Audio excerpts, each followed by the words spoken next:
legal case, we're going to be methodical. If there are transgenders that meet those qualifications, certainly I would gladly have them serving in our United States military.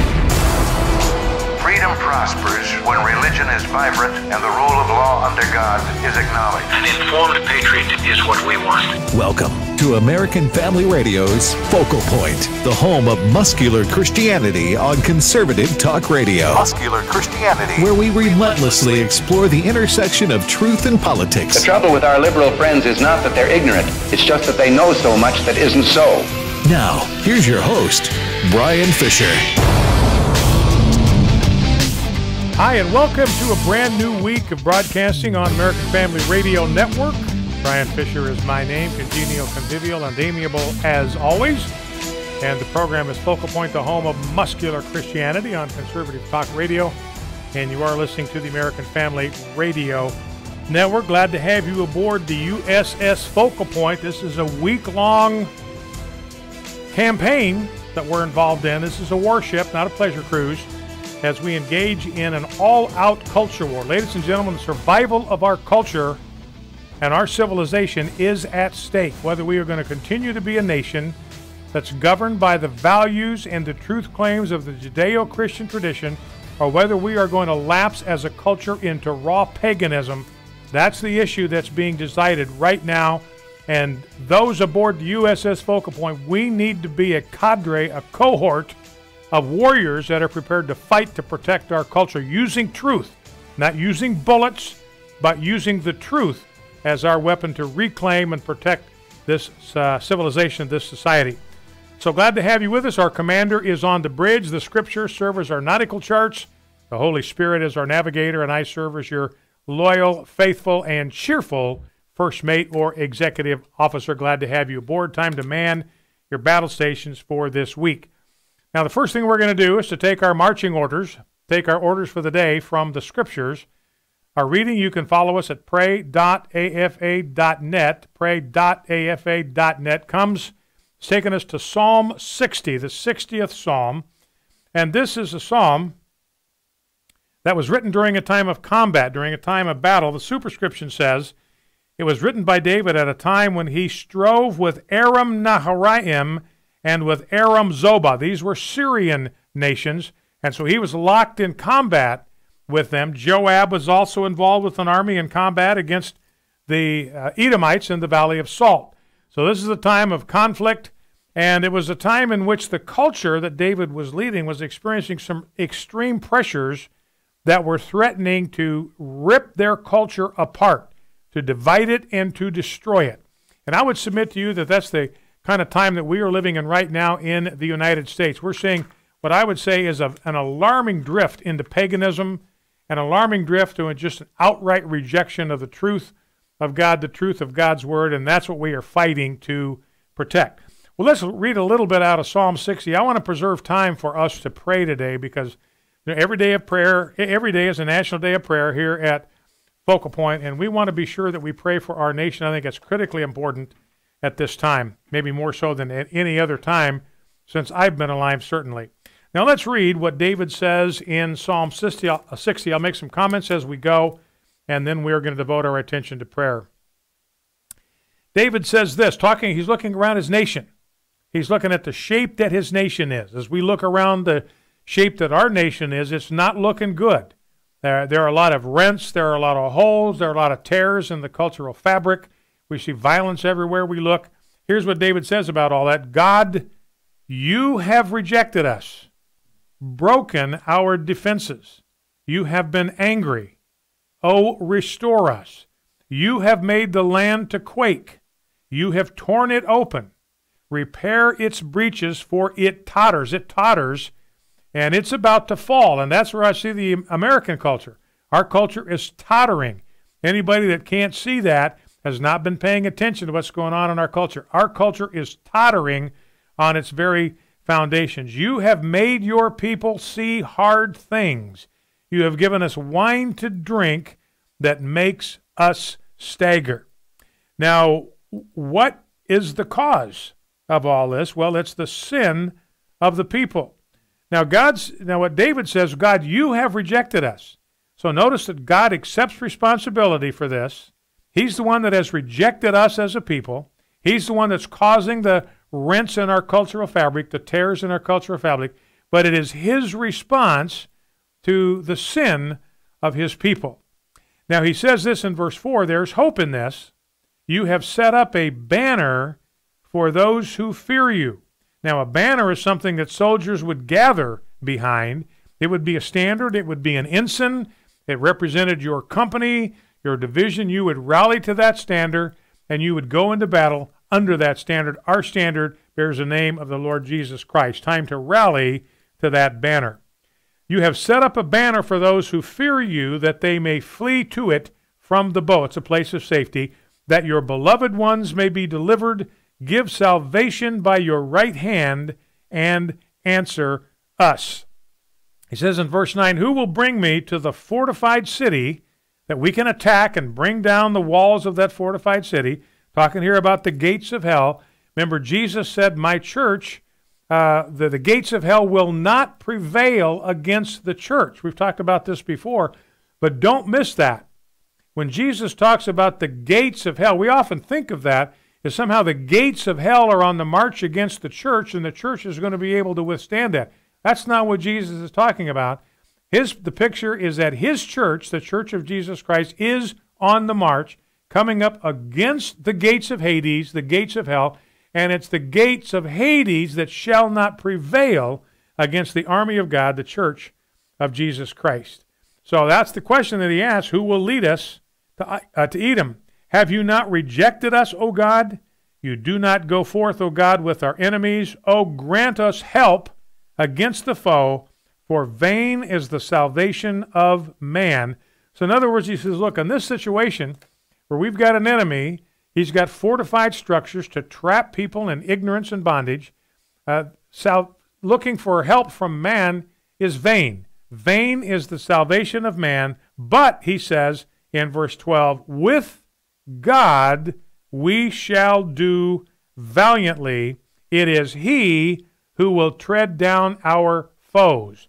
So with God, if we walk with God, if we trust God, if we lean on God, if we follow God, we shall do valiantly. We will find a source of courage and strength and boldness to carry us into cultural battle, and God will be the one who will tread down our foes. Just as he is the one who has rejected us and torn holes in the cultural fabric, so he will be the one who will tread down our foes.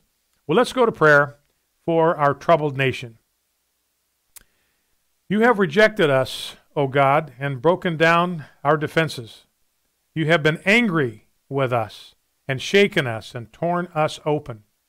You have shown us desperate times. You have made us see hard things, and it is as if you have given us wine that makes us stagger and causes us to totter and quake.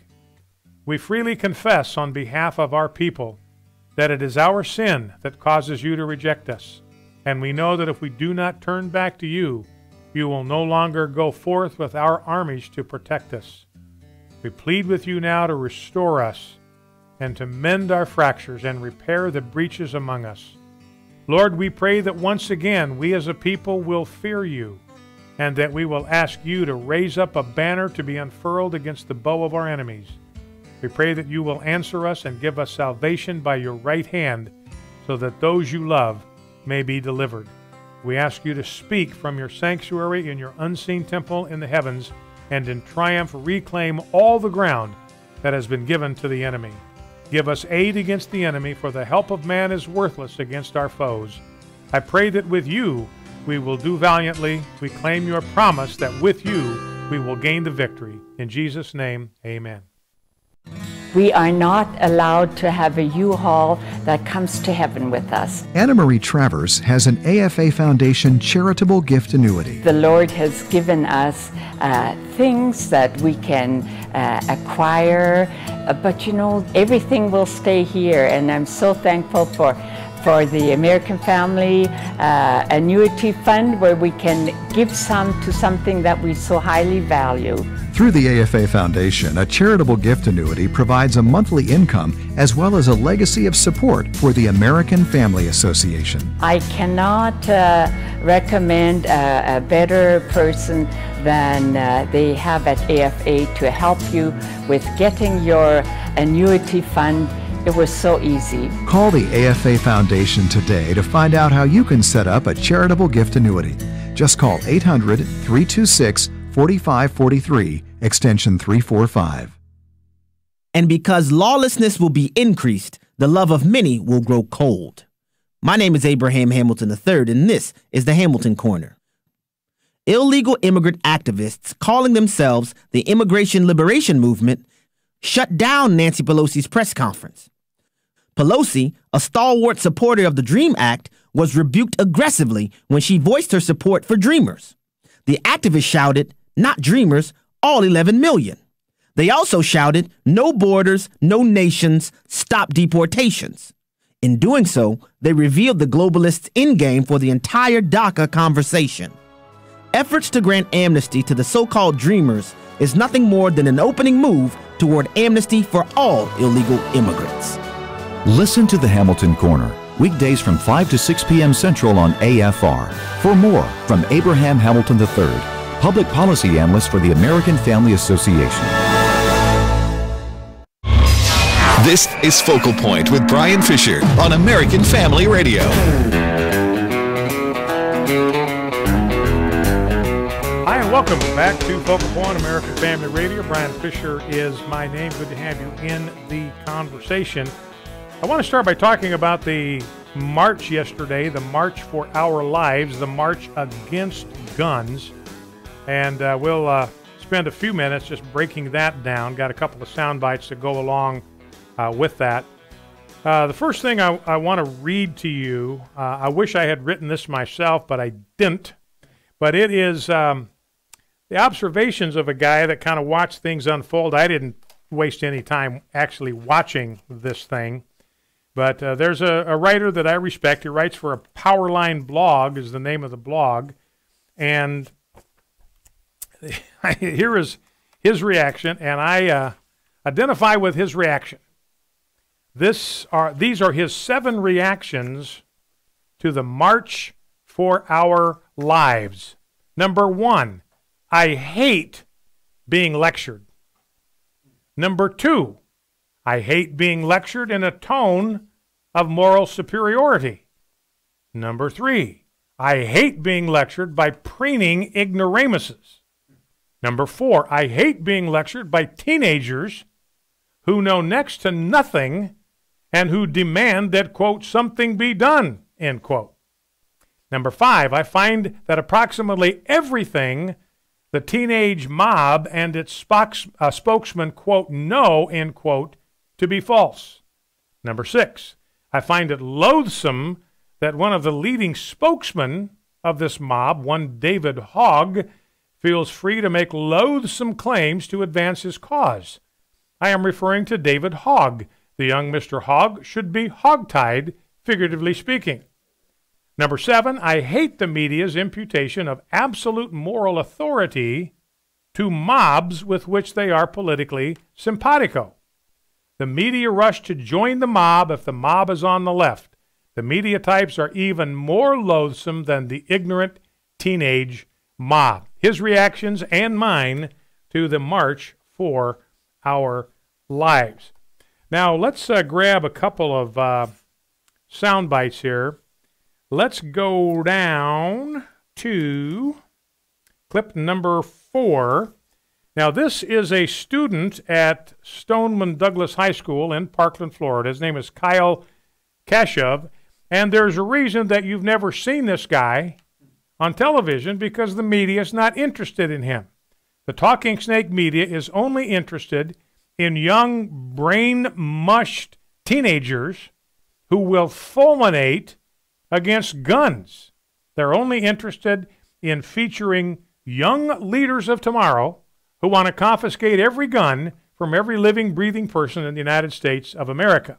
So he is on Face the Nation yesterday, actually did get some exposure on national TV, one of the talking shows on Sunday morning, Face the Nation. Here's Kyle Kashuv talking about the whole deal. There's a silent minority at Stoneman Douglas who agrees with me completely. Something called the Marshall Program, which was registered and implemented in Florida, in which would allow properly trained officers and veterans and unemployed veterans to acquire the training to protect our schools, because we've seen in Maryland that the only way to stop a bad guy with a gun is a good guy with a gun. And it really concerned me as to how come we did not see you would have liked person. more armed guards at the school. Absolutely. I mean, we saw it in Maryland. He stopped the shooter. He did his job. And had the cowards of Broward done their job, I think that the count in Parkland would have been much lower. We saw that in Maryland, that a good guy with a gun stopped a bad guy with a gun. The only way to stop an active shooter on campus is to have another person to eliminate him. So naturally, he was not invited to speak at the March Against Guns yesterday. And by the way, I don't know if you saw any pictures of this march yesterday. Here are these students. They are marching against guns. Guns are evil. Guns kill people. The solution to being safe is to get rid of guns. It is to confiscate guns. It is to reduce the number of people who own guns. It is to reduce the number of guns in America. If you look at a picture of that parade, there were guns everywhere. I mean, they had armored vehicles out there. Every law enforcement official you saw was packing at least one gun, some more than one, a lot of rifles on display. So the whole thing was protected by a virtual army of armed security, which makes the whole thing just kind of ridiculous when you think about it. Speaking of armed security, oh, by the way, Texas has got a plan. This student, a very well-spoken student, talking about the Marshall Plan in Texas, and this is what Ken Paxton, the Attorney General in Texas, is talking about in this little column he wrote for The Hill, that under the program that they have established in Texas, faculty members volunteer to keep a firearm within reach in case the unthinkable happens. They undergo mental health screenings, rigorous firearm safety training. In some cases, they're held to a higher standard than police officers, and that is true. In some of these programs, they get more training in active shooter situations and more training, fire more rounds in training than even police officers. In an active shooter situation, law enforcement takes roughly 3 minutes to respond on a good day through no fault of their own. Actually, the average response time is more like 5 to 8 minutes. It is disturbing to consider the damage that can be inflicted in that amount of time. Remember, the shooting at the Parkland school only lasted 6 minutes. If it's going to take law enforcement 8 minutes, which is the average response time to get to your school, everybody's dead by then. But he says this: only school marshals, who contrary to the media portrayal represent a select few trained and capable staff members, can deliver response times measured in seconds rather than minutes. And remember, this is what happened in Maryland. It was an armed security officer on campus neutralized that situation in probably less than 60 seconds. Knew that there was a fracas. He responded immediately, went directly to the spot, neutralized the shooter in a matter of a minute or less. And the deterrence factor, he says, is also important. If they know that there are armed personnel on school grounds, they're not going to go in there. They're just not going to do it. 98% of all of the mass shootings since 1950 in America have taken place in gun-free zones. They target those gun-free zones. Remember that theater shooter in Colorado? He drove past several theaters to get to the one theater that had an announced gun-free policy. He knew where to go to find a target audience who could not shoot back.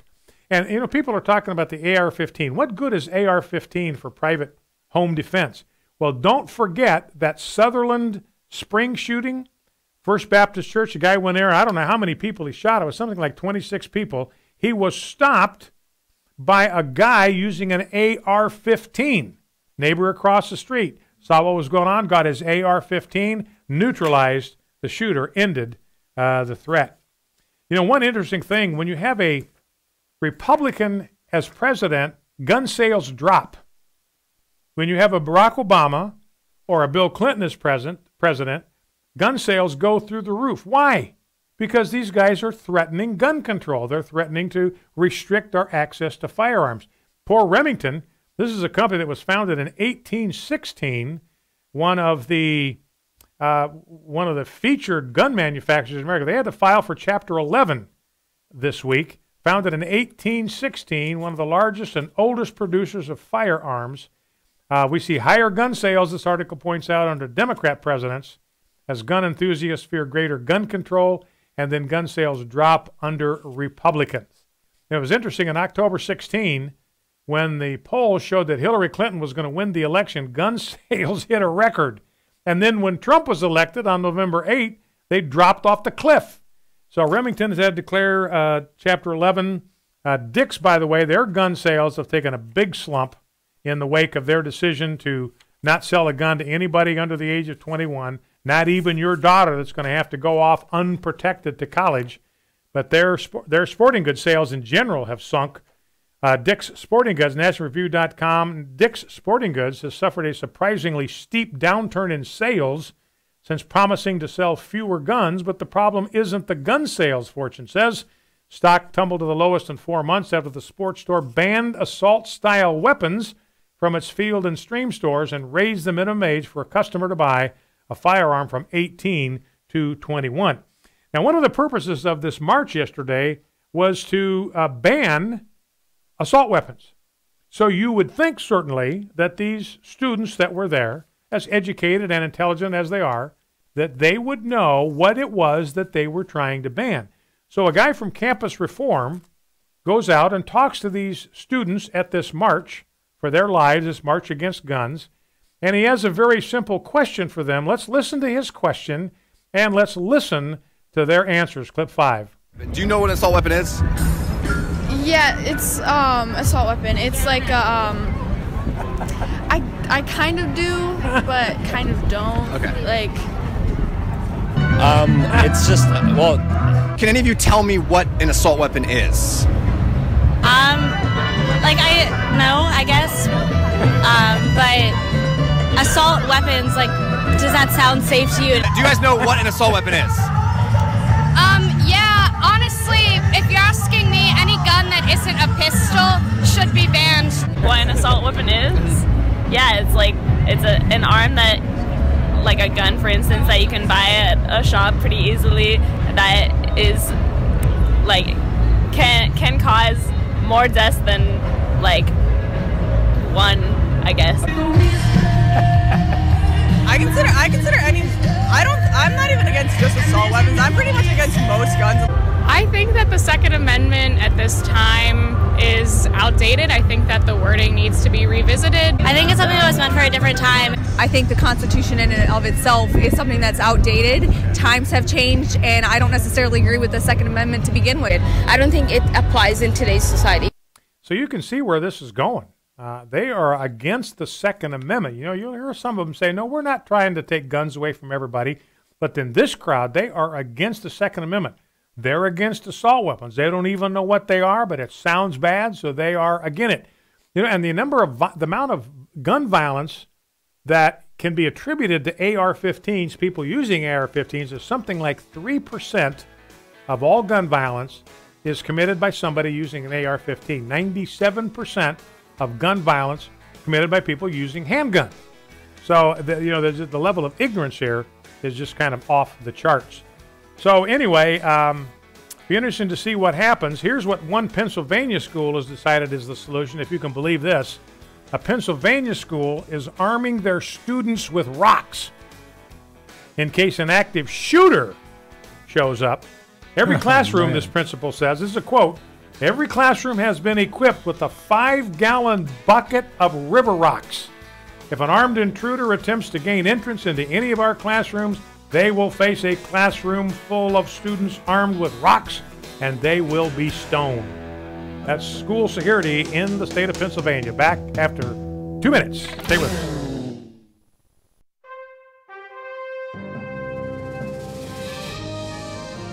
This is Dr. Richard Land, president of Southern Evangelical Seminary. Welcome to Bringing Every Thought Captive. The Vatican's representative to the United Nations took the occasion of World Down Syndrome Day last week to severely criticize the UN policies on Down syndrome, decrying the eugenic trend of ending the lives of the unborn who show some form of imperfection. Worldwide, the vast majority of babies who test positive for Down syndrome in amniocentesis tests are aborted, killed, eliminated before they've ever had a chance to live outside the womb. A significant percentage of those children that test positive are false positives and will not have the genetic condition at birth. They all deserve to live, whether they have Down syndrome or not, and to enjoy the protection of any civilized society. The Vatican representative, Archbishop Uza, referenced a U.S. television show's claim that in Iceland, they were on the verge of, quote, eliminating Down syndrome, end quote, meaning the elimination of people with Down syndrome through abortion before birth. The show said 100% of parents of babies diagnosed with Down syndrome chose abortion. This is almost the case in many other countries, a phenomenon which some critics have quite rightly called genocide. In case you're wondering, in the United States, 67% of babies who test positive for Down syndrome in the womb are aborted. That is a tragic, sad commentary on the state of the moral compass of our country, and it's a disgrace. This is Richard Land.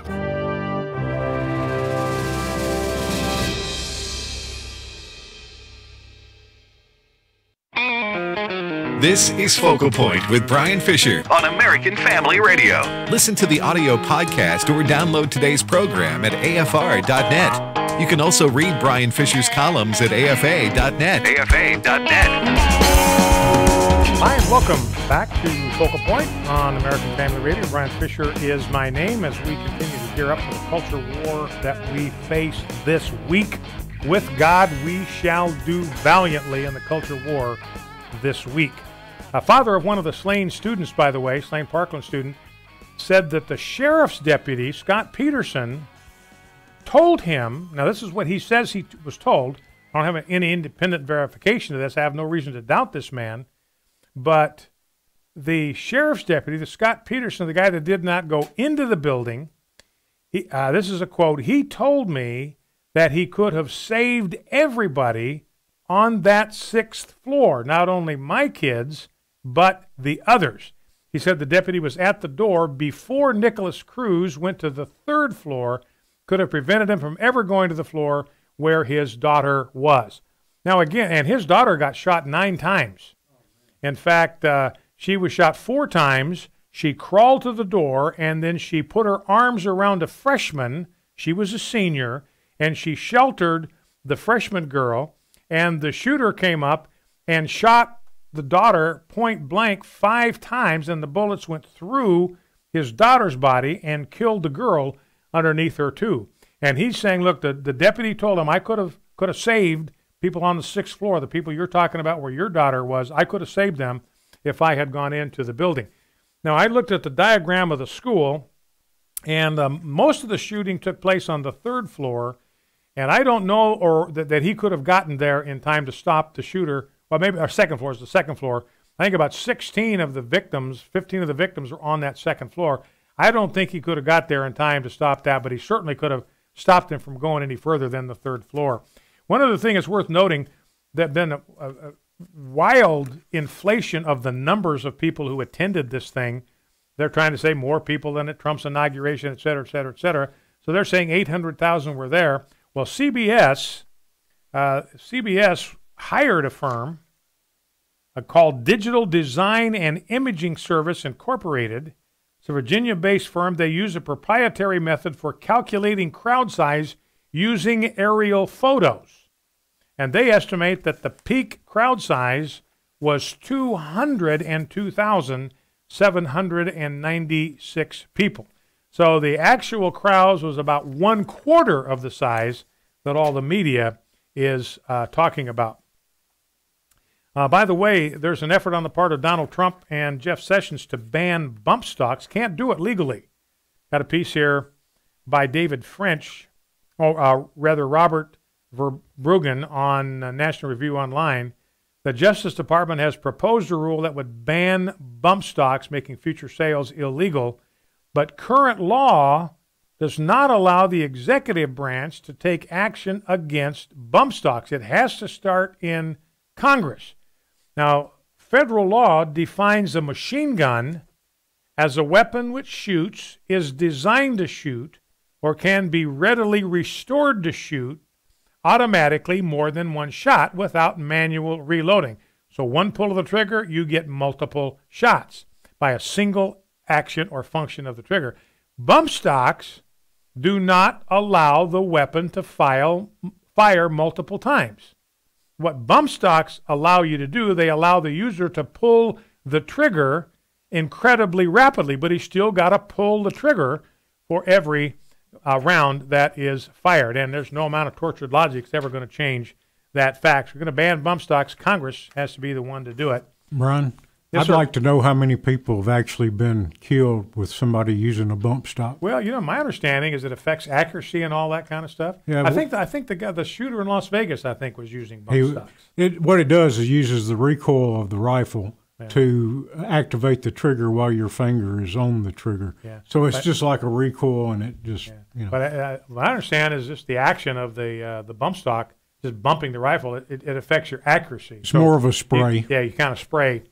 So anyway, just a little factoid to keep in mind. Typical for a liberal event. You ought to look. I'm looking at some pictures here of the parade scene after this thing was over. It's just trash everywhere you look. So these students, they have their big march. They do the white power salute on the platform. They give their angry speeches. They pound on the podium. And then they leave all of their trash for somebody else to clean up, just like irresponsible teenagers. I've got an article here talking about the fact that there is no gun crime epidemic in America. The gun crime epidemic is restricted to cities that have been governed by Democrats for decades. That's where the gun crime problem is, in cities that have been run by Democrats for decades upon decades. And he lists the top 20 cities in the country with the highest gun murder rates in the U.S. per capita. Of these 20, every city except one, Tulsa, has a Democratic majority in the mayoralty and city council or board of aldermen. Now here's a sample of 5 longtime Democratic empires, and the days are consecutive. In other words, I'm going to give you a total at the end of this statement that tells you how long Democrats have been in charge in these cities. This will kind of stagger you to realize that. Remember, 1 year, 365 days. 730 days, that would be like 2 years. So you start going up the ladder there. And here is some of the stark facts. In St. Louis, it has only had Democrat mayors and has had a Democratic city council for 90% of the last 15,000 days. Now, I don't know how many that is, but 300 days, let's say 300 days in a year. What's 300 into 15,000? I have no idea. Anyway, I'm not going to do math on the run. But that's a long time that Democrats have been in charge in St. Louis. In Baltimore, they've had only Democrat mayors and only Democrat city councils for 18,000 consecutive days. Jeff, would you do some math on that? Let me get to Chicago. Do the math on Chicago. We'll get to it here in a second. In Philadelphia, they've only had Democrat mayors, and 90% of the time they've had a Democratic city council for the last 20,000 days. Detroit, only Democrat mayors, 90% Democratic city council for 22,000 consecutive days. And here's the one I want you to do, Jeff. Chicago, only Democrat mayors, 90% Democratic city council for 30,000 days. So how many years is 30,000 days? Divide that by 330,000 divided by 365. So realize that the Democrats, 30,000 days, the Democrats have ruled in Chicago for longer than Stalin ruled the Soviet Union, longer than the Castros ruled in Cuba, and the Kims in North Korea, and longer than slavery was legal in the United States. So anyway, every city in the most violent cities, every one of the top 10 is majority controlled by Democrats, et cetera, et cetera, et cetera. So anyway, it's a sad deal. What's 30,000 days? 30,000 days. Years. How many years is that? 82.1 years. Oh my gosh, that's Chicago. 82.1 years. That place has been run by Democrats. Only Democratic mayors in the last 82 years, and 90% Democratic city council for most of those 30,000 days, those 82 years. So that is the deal. That's where the gun violence is in cities that are controlled by Democrats and typically have strong draconian gun control laws. All right. Now I want to, let's see where I want to go. I got a few minutes left before the break here. Anything I want to hit? Do you have anything funny? Yeah, I do. I do. You want a little change of pace here? Yeah, Funny would be please. good.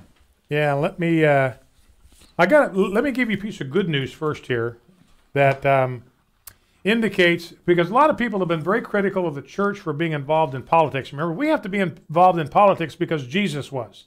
Every day he was dealing with the Pharisees and the Sadducees. They were the politicians of Jesus' day. They were the ones that made the law. They were the ones that decided what you had to do, how you had to wash your hands before you ate. They were the ones that decided how much you could and could not do on Saturday. They were the ones that decided how far you could walk on Saturday. They were the ones that decided the rules about divorce. They were law makers, the scribes, the Sadducees, and the Pharisees, and Jesus was tangling with them day in and day out. Here's an interesting thing. This is from ChristianPost.com.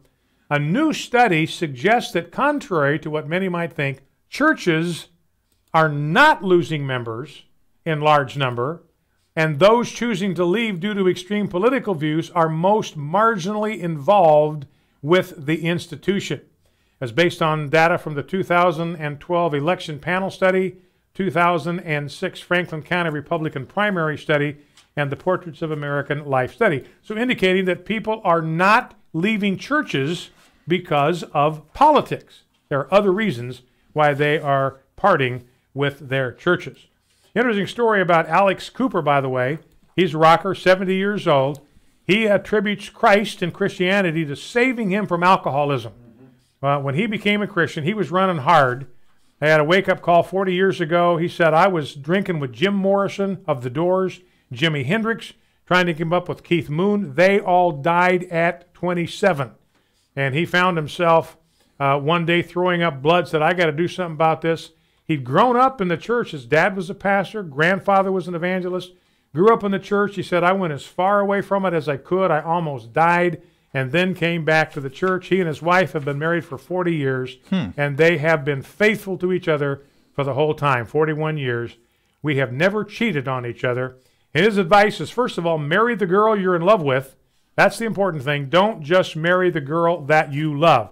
What I told my son is, don't marry the girl you can live with. Marry the girl that you can't live without. Now, hear about a little change of pace here. Might want to look for this in the next Olympics. These guys are actually trying to get this as an Olympic event, an Olympic sport. Okay. It's called chess boxing. Now, what you do in chess boxing, they call the meetings and the contest the intellectual fight club. Chess boxing started 16 years ago, and they're looking to introduce chess boxing to the Olympics. Now, the rules of chess boxing are very simple. You have 3 minutes of chess played on a board in the ring. It is alternated with a 3-minute bout of intense boxing. So this whole thing goes over 11 rounds. You've got 6 rounds, 3 minutes, 6 3-minute rounds of playing chess, and 5 3-minute rounds of intense boxing. The winner has to earn either a boxing knockout or a checkmate on the chessboard. Either chess boxer can be disqualified for taking too long to make a chess move or by breaking the boxing rules. So they got 3,500 people, card-carrying members of 11 federations in countries including Britain, Iran, and Russia. Go for the head. Go for the head. Go for the queen. Focal Point, American Family Radio. Be right back. You guys are doing a great work here, and I've seen lots of influences in my own life. We're collecting stories of how God is using American Family Radio. It inspires me to fight the good fight of faith. Would you take a moment to share your story? These brief stories serve as big encouragement to those who partner with us financially and to those who are considering partnering with us. Phone 877-876-8893.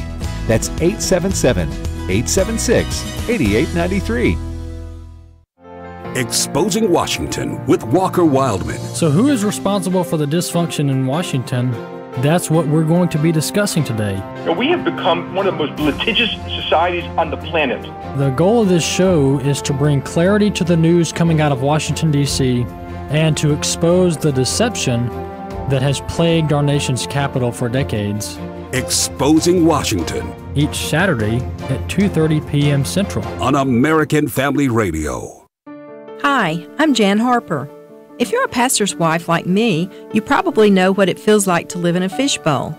You know, that feeling like everybody is watching your every move? The annual AFA Pastor and Wife Fishbowl Retreat is 3 days and 2 nights of relaxation and building relationships. The retreat is hosted by Pastor Bert Harper of Exploring the Word and his wife Jan. Special guest speakers will include AFR morning personality J.J. Jasper and his wife Melanie. The AFA Fishbowl Retreat is set for October 9 through 11 at the Linden Valley Conference Center in Linden, Tennessee. Call 800-326-4543 extension 300 for registration and information. That's 800-326-4543 extension 300. Or visit repairingthefoundations.net.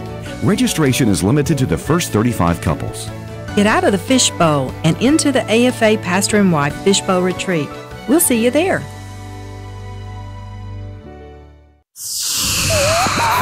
American Family Radio. You're listening to Focal Point with Brian Fisher. Brian Fisher.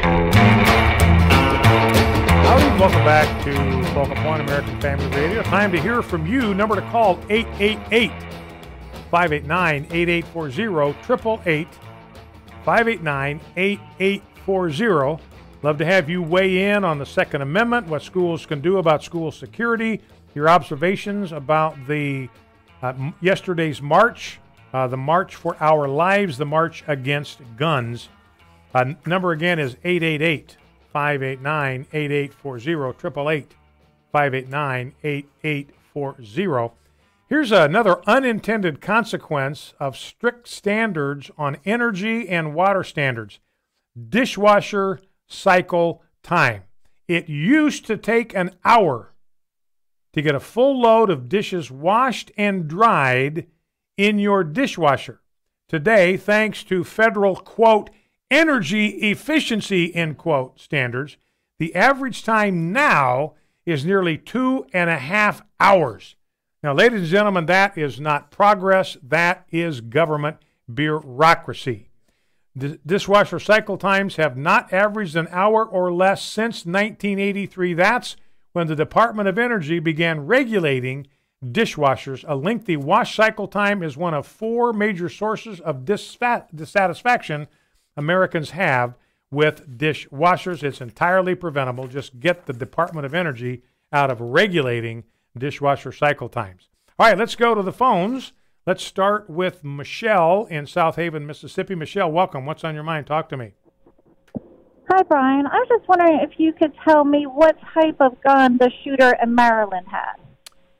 I'm pretty sure it was a handgun because he was an armed security officer, and they typically are outfitted with a handgun that they can carry either concealed or... I know what type the student shooter. What type of gun did he have? Because the one in Parkland had an AR-15. Yeah, so I don't know. Do you know in Maryland?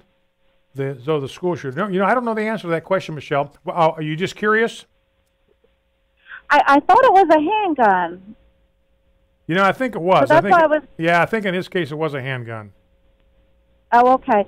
Just that boy was saying about, a good guy with a gun and, can kill a bad guy with a gun. And, a handgun to a handgun, that would work. But a handgun with an AR-15, I think he referred to those as cowards in Broward County. Yeah. And I think when someone has an AR-15, you might be a little bit more, cautious and yeah, they have provoking. They would have a little more firepower, but a pistol is a little more nimble, a little more mobile, a little easier to maneuver. So there are trade-offs there. But yeah, if you've got a pistol going up against a rifle, you are going to be a little bit outgunned, so you got to be smart. All right, Michelle, thank you for the call. Let's go to Derek in Oklahoma. Derek, welcome. What's on your mind? Talk to me. Well, my comment is the people on the left, they could be least concerned about safety. No border wall, sanctuary series warning the criminals that the ICE is coming, ban against terrorist countries, men and ladies, dressing rooms, showers. Then they talk about pig in a blanket, fry 'em like bacon. No waterboarding. Not allowing Christian parents to adopt children because they might repress their homosexual desires, and yet allowing homosexuals to adopt children, thinking that they want to repress their impression with their lifestyle. To me, it's just like somebody giving someone a life preserver made of cement, and then they want to take the guns away. That don't sound like they care the less about safety of abortion, anything else. That's my comment. Well, and it's a good observation, Derek. If you come up with, this is virtually true across the board, you come up with any common sense proposal that will make life safer or make energy cheaper, the left is going to oppose it with everything they've got. So and Derek is right. I mean, if you break that down, you have to come to the conclusion that they either don't care about people being protected or they don't want people to be protected. And part of that, if you strip people of their guns and you start clamoring for safety, they're going to say, well, we've got the solution. That's a bigger government. The government will take care of you. The government will protect you. So they don't want the citizens to be able to defend themselves because that makes them harder to control. So I think Derek is right about that. And you look at anything that would make energy less expensive and cheaper and more accessible, they are against it, no matter what it is. The most efficient form of energy that you can have is nuclear. There are no emissions of any kind. I mean, the nuclear energy ought to be the environmentalists. I mean, it's a dream come true for them. There are no emissions from a nuclear reactor. It's the most efficient source of energy that you can possibly find, but it gets demonized by the left. All right, let's go to Keith in Lansing, Michigan. Keith, Lansing, Michigan, welcome. What's on your mind? A couple of things. One is really gun control is supporting racism. Gun control kills people, really, if you look at the lethal laws. Like, for an example, gun control supporting racism. Police have no legal duty to protect U.S. citizens against criminals. After the Civil War to the 1960s, governments passed gun control laws to try to keep black people in order. White people were going around in patrols. The KKK was terrorizing black families, and the government was trying to take arms away from them. If you look at the gun controls, really, it's millions of people without guns have been murdered by their own government, the lethal laws. If you look at stuff that happened with Ottoman Turkey, the Soviet Union, Nazi Germany, China, Guatemala, and so on, there's in just last century, over 57 million people have been murdered by their own government because what did they do first? They took away their guns. Yeah, and they have no ability to defend themselves. And you're right, Keith, especially about the sordid history of slavery and race issues in America. One of the reasons, one of the things the NRA did was to try to help black neighborhoods, black communities arm themselves against the KKK because the KKK, like Keith said, was terrorizing black communities and the laws prevented them from having guns. So the NRA stepped forward to provide them so they could start defending themselves against the white racists and the white supremacists. And again, it was the Democratic Party that fought the arming of blacks. They fought them from the very beginning. Didn't want them to have guns, passed gun control laws that kept guns out of the hands of blacks. All right, Keith, good call. Thank you for that. Let's go to Rich in Florida, driving a truck. Rich, thank you for holding. Thanks for calling. What's on your mind? Talk to me. Thanks. I have a couple of things on my mind. We're going on. I mean, I'm an avid hunter. I don't use an AR-15 to hunt. But why don't we go after the bullet manufacturers? Because without the bullets, the guns are useless. Maybe some sort of, you can use maybe 100 bullets to go target practice, and then you got to turn in the brass to get 100 more. You can't stockpile 15,000 rounds. It's just crazy that, they did it with cigarettes. They went after the tobacco companies, go after the ammunition companies. Mm-hmm. The guns are useless without the bullets. And another point is like on everybody's cell phone right now, you have finger identification technology. Why can't we do that with the guns? Whereas, to activate that gun, when you have it in your holster, you put your fingerprint on it, and then when you're done using it, you hit it again, and now that weapon is useless. Mm-hmm. Yeah, and I know people have advocated that kind of technology so that only the owner of the gun will be able to activate it. But I think you put your finger on the problem, Rich, that I have with your idea, although there's parts of it that obviously make sense. But, you said that without bullets, a gun is useless. Well, we want guns to be useful. We want guns to be able to protect us and protect the people that we love. Can't do it without bullets. So, all right, anything else? You said you had a couple of things to say? Yeah, I just one more thing. So, I understand because I do hunt, but I don't need to stockpile 1,000 rounds of ammunition. I could get 2 boxes of ammunition. When I'm done hunting, I take the brass, or if I'm done target shooting, I take the brass back and I go get 2 more boxes.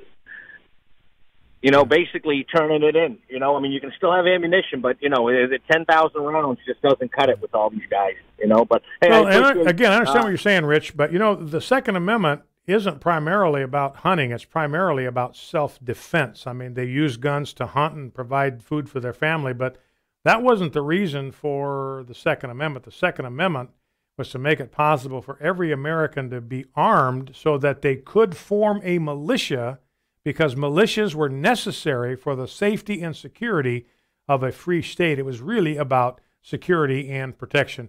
All right, Rich, listen, I appreciate your call. I appreciate your creative and innovative thinking there. Let's go to John in Hubbard, Texas. John, welcome. What's on your mind? I think these kids are missing the point. It's well documented. What happened when they took the prayers out of the Bible, prayers out of the school, the Bible out of the school, the 10 Commandments off the wall, taking the not being an independent reader when you're finished in 2nd grade, that's where it all messed up. And what you need to do is go put all that stuff back, make sure that we have independent readers by the end of 2nd grade, and we won't have our jails full of people who can't read.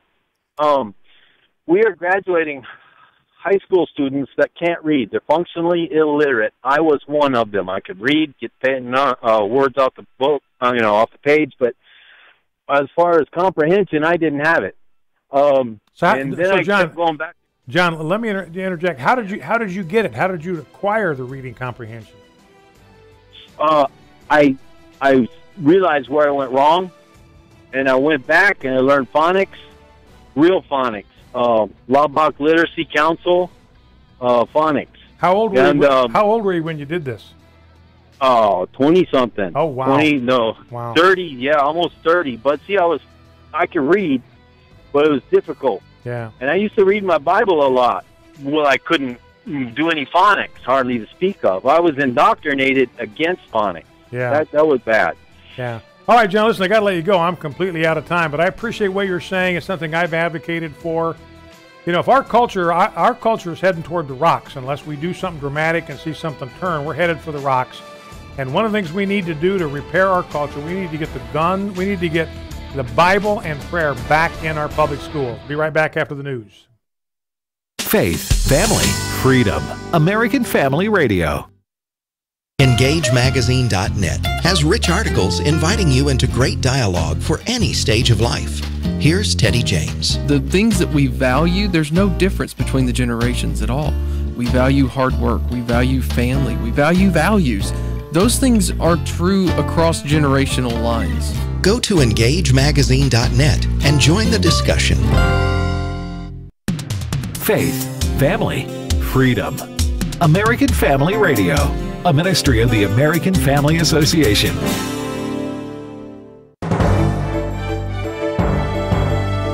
American Family News, I'm Rusty Pugh. Police are still searching for answers about why Mark Anthony Condon set package bombs across the Austin, Texas area before killing himself with a bomb as police closed in.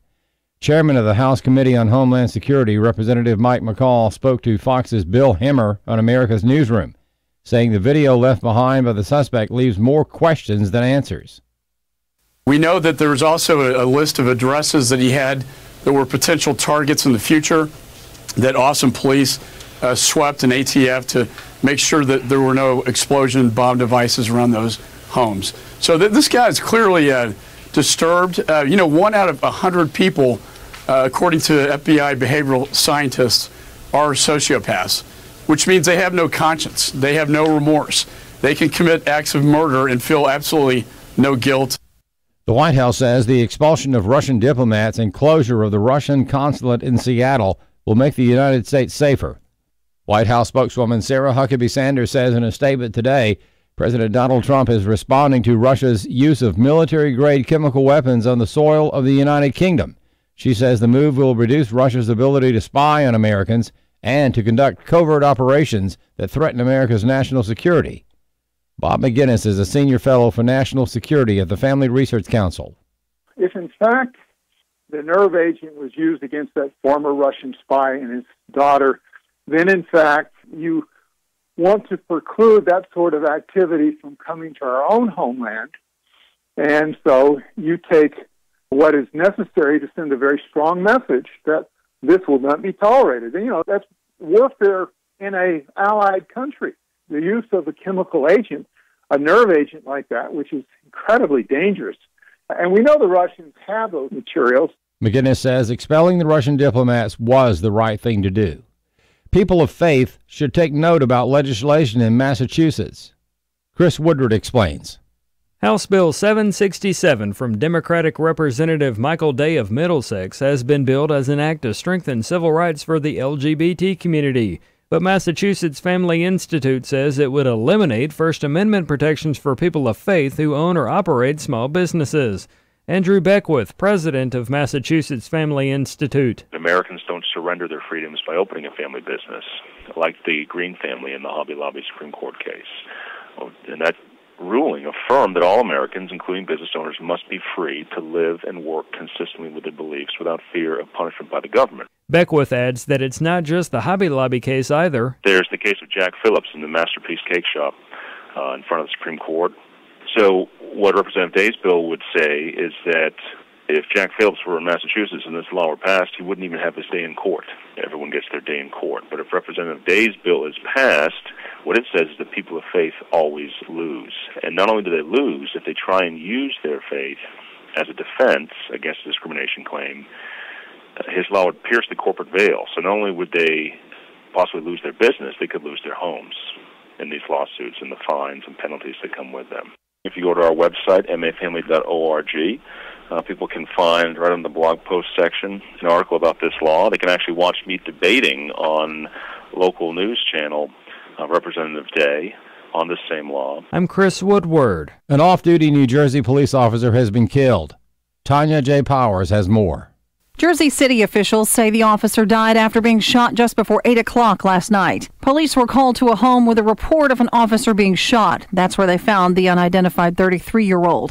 He was pronounced dead at Jersey City Medical Center. The Hudson County Prosecutor's Office is investigating the circumstances surrounding his death. In New York, Tanya J. Powers, Fox News. And authorities are searching for 2 people missing since flash floods from heavy storms swept through parts of the Sierra Nevada foothills last week in California. The Modesto Bee reports that crews on Sunday were searching for the missing man and woman using a helicopter and dive teams in the area where they were last seen Thursday. American Family News is online at onenewsnow.com. I'm Rusty Pugh.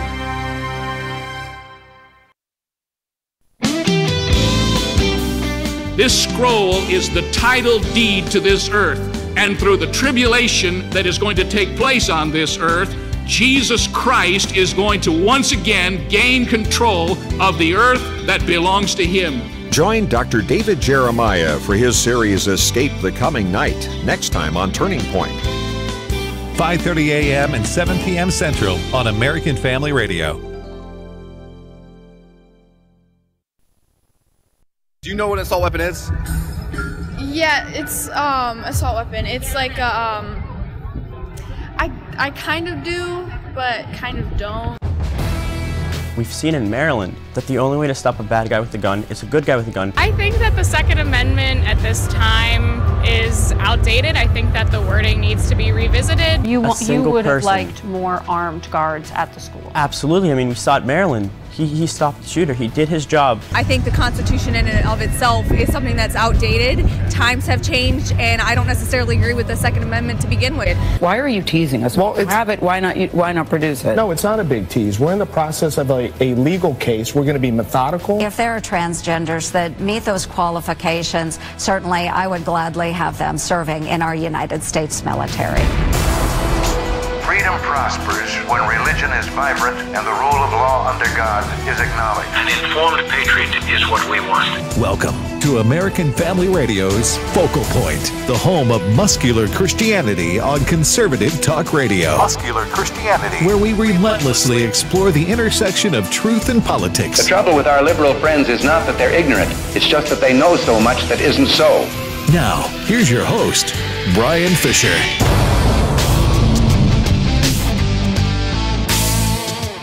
Hi, and welcome to the second hour of Focal Point on American Family Radio. Glad to have you in the audience. However you got here, you might be live streaming us on Facebook. You might be live streaming us on YouTube. Go to the YouTube channel and subscribe. You can hit the little mark or the little bell in the upper right-hand corner and get a notification when Focal Point goes live. You can also go back to our Facebook page or to the YouTube page.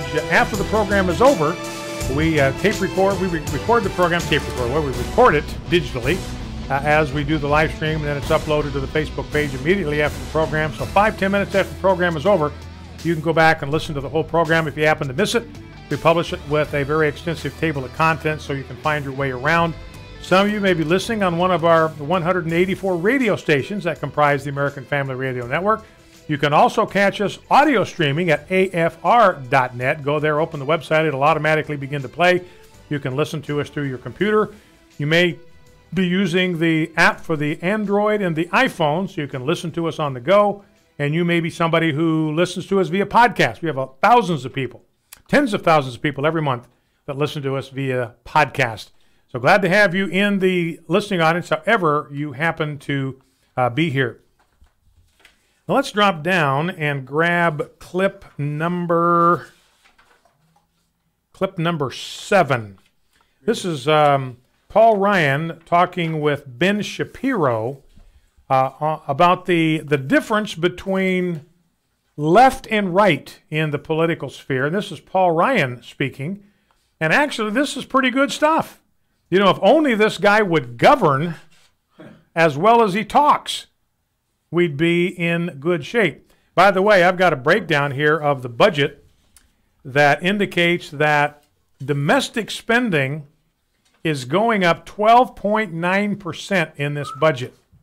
Now, defense spending is up 14.2%. So defense spending is getting a big bump. But domestic spending, I mean, you're talking here about agriculture, commerce, science, energy and water, financial services, homeland security, interior, environment, labor, health department, education, legislative branch, military construction, state and foreign operations, all those things, 12.9% increase in those functions. So there's just no financial accountability or restraint at all in Washington right now. You know, it's like, remember that Bobby Fuller 4 song, I Fought the Law and the Law Won? Mm-hmm. Yeah. It's like Donald Trump. I fought the swamp and the swamp won. That's the lesson or the motto of the Trump administration. At any rate, let's get back to Paul Ryan discussing the difference between left and right. It's actually pretty good. Let's listen. We believe in equality of opportunity. They believe in equality of outcome. Equality of opportunity means we want to make sure that we use these guiding principles that built this country: liberty, freedom, free enterprise, self-determination, government by consent, which gives you an open economy, which gives you freedom, which gives you the ability to chart your life the way you want to. And we strive to promote equality of opportunity so that the most people can get the most opportunities possible. And nowhere else is that ever made more clear than a free enterprise system and than a freedom democratic capitalism like we have, like our system is built on natural rights. What the left believes in, and look, you're asking a conservative what the left believes in, but they believe in equality of outcome. The difference in the kind and size and role of government you have between what we're saying and what they're saying is enormous. Having an equality of outcome agenda means elites in Washington, unelected bureaucrats, micromanage our lives and everything we do in such a way that they believe they have to decide what the results of our lives are. That's very different. That's the sense of equality, which is they make things equal in the end and the outcome of things. That gives you a stagnant society. That gives you a top-down society. That gives you, I come from Wisconsin, which is the birthplace of the Progressive Party. They believe in all this early 20th century progressivism, and Hegel and Bismarck and all these guys who basically think that we're all rubes and dubes and we don't know enough, so we need to delegate our power to these smart bureaucrats that are insulated from elections so they can harmonize and micromanage our lives. And that is an equality of outcome philosophy. It's antithetical to our founding philosophy, and that at the end of the day is the big difference here. And so the fights we have up here in many cases, not everyone, but in many cases, are fights of that origin. Mm-hmm. So that's a good way to describe it. The difference between left and right is the left believes in equality of outcome.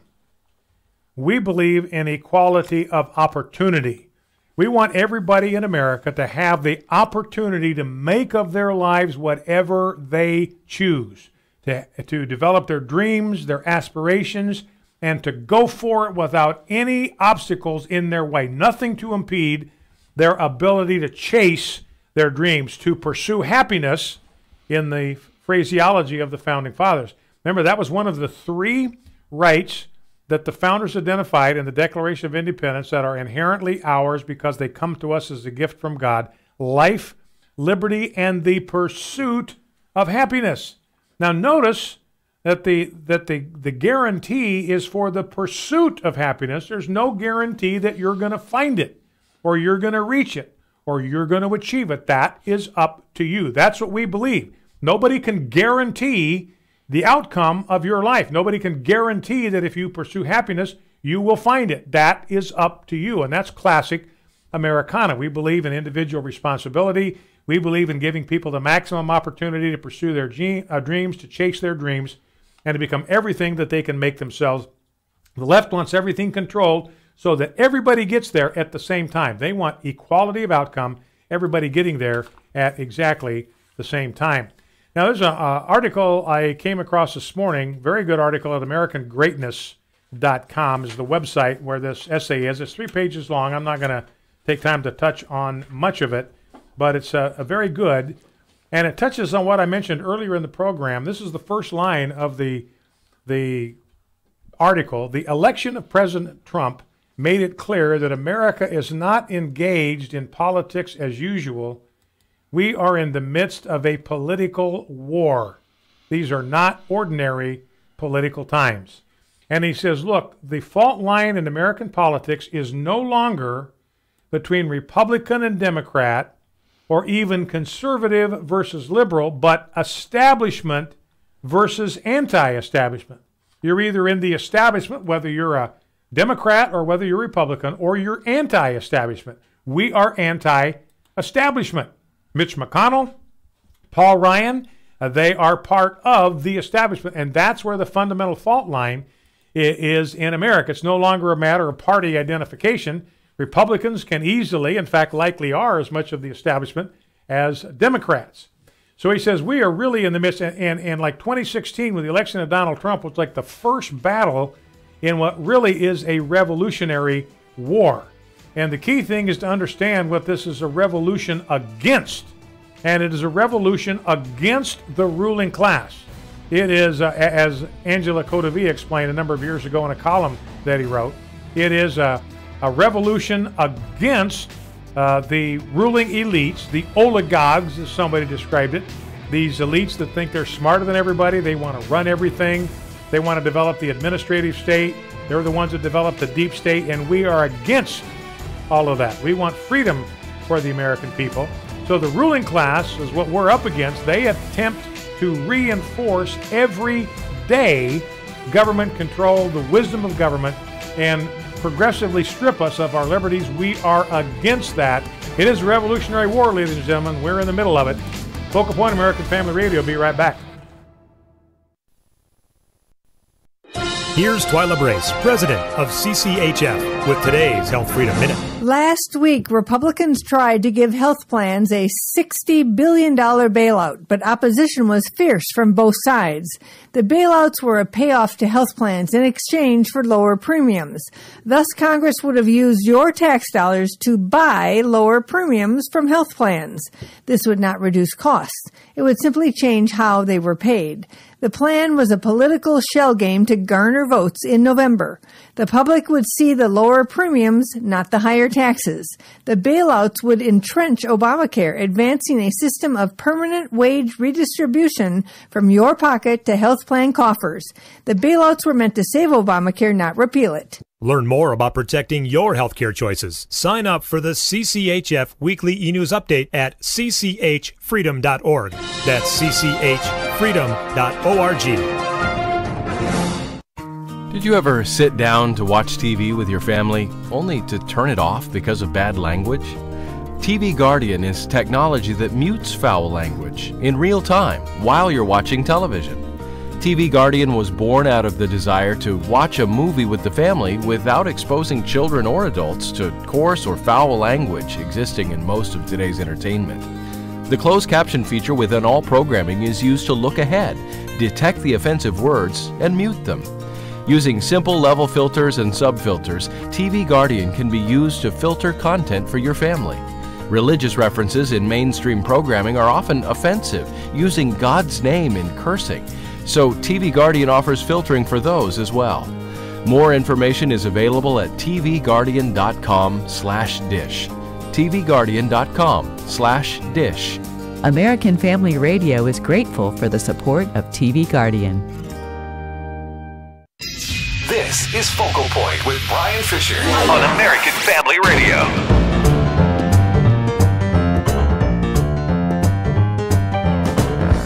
Hi, Brian Fisher is my name. Program Focal Point Network, American Family Radio Network. You're listening to high definition radio, more content per cubic inch of air than any other place on your radio dial. Just want to finish some of my comments from this article about the fact that we are involved in total political war. I would call it culture war. We're involved in a total cultural war about which values, which truth claims, which view of the world, which view of humanity, which view of the truth, which view of morality is going to be controlling our culture, going to be dominant in our culture. And that's what we're involved in. It's a war, ladies and gentlemen. And as this writer points out, geographic wars are won by means of physical maneuver and violence. Rhetorical wars or cultural wars are won by means of strategic communication and persuasion. What is at stake is nothing less than the means of communication and therefore persuasion in America. So we need to realize that that is the fundamental weapon that we have in this cultural war. That is persuasion. Another word for that is the truth. That's why we need to be students of Scripture, why we need to be students of the Constitution. So when these issues come up in conversation, we are prepared to respond. And we can be persuasive in defending a biblical and constitutional worldview. Now, he goes on to talk about the chasm we have in our culture and the crisis and this cultural war. He said this: you can blame President Trump all you want, but he did not actively work for decades to create a post-truth era. Our educational and cultural leaders did. Trump didn't weaponize communications technology or the federal government. His predecessors did. He didn't destabilize democracy. That happened under the long and increasingly decadent watch of our ruling class, which is now irrationally blinded by rage that their house is on fire. President Trump didn't start the fire summoned him. Impeach him tomorrow, he says, and it will rage on. Install an establishmentarian from either party in his place, and the fires will only burn brighter and more dangerously than they did before. Let those with ears to hear and minds to apprehend begin to think longer term about new modes and orders of rhetoric and new coalitions of power. Take some advice from Generation Z. Let the past die. So I think what he's essentially saying, you boil it down, is Donald Trump was an anti-establishment candidate, and that's why he won. And he was up against the establishment in the Republican Party and the establishment in the Democratic Party. They were part of the same coalition, same party, if you will. Very little difference between them. He was the outsider. He was the anti-establishment guy. And what this writer is saying, look, if you replace Donald Trump with another anti-establishment guy, you got an opportunity to carry on what he started, this fight against the machine. But if you replace him with an establishmentarian, then the fire that was started before Trump got here is going to rage even hotter and brighter and consume more even than it did before. Now, you're probably aware that the interview between 60 Minutes and Stormy Daniels, in fact, I might want to mention that for the next few minutes, we're going to be talking about some adult themes. So if you've got children in the vicinity, children in the car, children in the house, you might want to make arrangements just for the next 5 to 8 minutes. We're going to be talking about some adult-themed material. We'll try to be as careful and sensitive as we can in talking about it. So give you a countdown, 5, 4, 3, 2, and 1. Now, I want to play clip number 2. This is the attorney for Stormy Daniels. This is her attorney. He was on CBS this morning, and what was interesting to me is how aggressive CBS was in grilling this guy. I think this guy thought he was going to find a very friendly audience. They were going to be supportive because he's out to destroy Donald Trump. He thought that the CBS crew was going to be on his team. They were going to be on his side all the way. Instead, they challenged him actually pretty aggressively. It really kind of surprised me. So this is the guy that's trying to get Donald Trump basically in his political career with this scandal. And here's how the exchange went. And I think the thing that's significant to me is how aggressive the talking snake media was in coming against him.